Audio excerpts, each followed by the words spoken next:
ایک سنار نے گلی میں ایک یتیم چھوٹے سے بچے کو گھومتے دیکھا تو سنار بے اولاد تھا، بچے کو اٹھا کے گھر لے آیا۔ 18 سال اس بچے کی پرورش کی، اس کو پالا پوسا جوان کیا۔ سنار کے پاس وہ دکان پہ چلا جاتا، وہ کئی دفعہ دکان پہ رہتا، کئی دفعہ گھر میں رہتا۔ ایک دفعہ وہ دکان پہ تھا، بچہ گھر تھا، 18 سال کا جوان، اس کی بیوی اکیلی تھی۔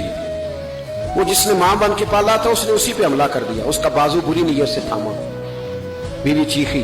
تھوڑی دیر گزری تو وہ نوجوان پیروں میں بیٹھ گیا، کہنے لگا ماں پتہ نہیں مجھے کیا ہوا۔ شام کو سنار آیا، بیوی چیخنے لگی، چلانے لگی، کہنے لگی آج عجیب بات ہوئی، جس کو میں نے جگر کا خون دے دے کے پالا اسی نے گندی نظر ڈالی۔ سنار محو حیرت ہے، بیوی کا خیال تھا کہ لاٹھ اٹھائے گا، ڈنڈا اٹھائے گا،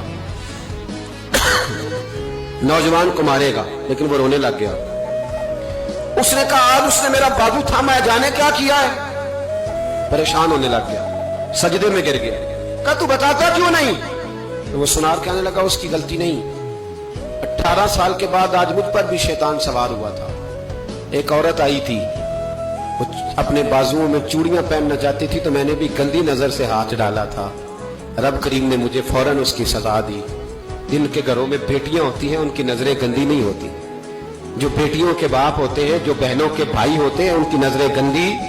اور اگر تو ٹیلی فون کرتا ہے، تو کسی عورت کے ساتھ تعلق رکھتا ہے تو یہ بات لکھ لے، امام فخر الدین رازی 1، علامہ اسماعیل حقی 2، ملا جلال الدین رومی 3، امام خازن 4، امام جلال الدین سیوطی 5 حدیث کے استاد اور محدث لکھتے ہیں کہ اگر تو کسی پر گندی نظر ڈالے گا تو تیرا گھر بچ سکتا، یاد رکھ نہیں بچے گا، اس لیے کہ تیری نظر کسی کی بیٹی کو بیٹی سمجھ تاکہ تیری بچی کا پردہ قائم رہے، کسی کی بہن کو۔ یہ کیا بات ہوئی کہ تو جتنا مرضی گند معاشرے میں پھیلاتا رہے تیرا گھر بچا رہے؟ یہ کیسے ہو سکتا ہے؟ فَإِنَّ لَهُ مَعِيشَةً ضَنْكَ، اللہ فرماتا ہے زندگی تنگ ہو جائے گی تیرے لیے مشکل، تو ڈھونڈتا پھرے گا کہ میں مرنے کو جگہ تلاش کروں۔ سچی توبہ کرے، کھری توبہ کرے، یہ گناہ انسان کو مجبور کر دیتے ہیں۔